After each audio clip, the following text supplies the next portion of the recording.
जिस दिल में सच्ची मोहब्बत हो वहां नफरत ठहर नहीं सकती। जब इंसान किसी जज्बे की हकीकत को समझ ना पाए तो कोई नाम दे ही देता है उसे, चाहे वो नफरत हो या कुछ और। बारान बेटा, मगर कभी कभी कोई ऐसा कुछ कर जाता है कि वो सिर्फ नफरत का मुस्तहिक होता है अहमद चाचा। मगर अगर दिल से मोहब्बत हो तो नफरत आ ही नहीं सकती, क्योंकि मोहब्बत एक ऐसा जज्बा है जो सब पर हावी होता है, और ना दिल में गुस्सा बाकी रहता है और ना ही नफरत।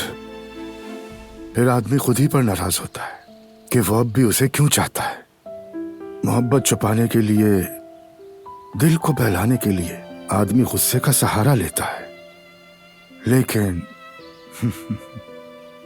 फायदा नहीं होता। मोहब्बत फिर भी बाकी रहती है। तो हमें क्या करना चाहिए? चुपचाप सब कुछ सह लिया जाए?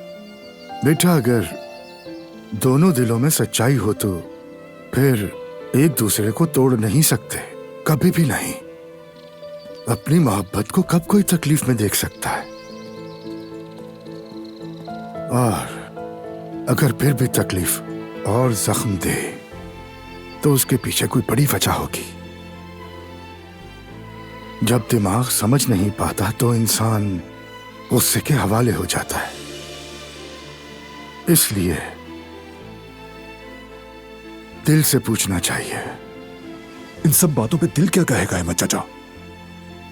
दिल कहेगा कि अपनी मोहब्बत का साथ ना छोड़ो, गुस्से और नफरत के आगे हार ना मानो, सब्र और इंतजार करो।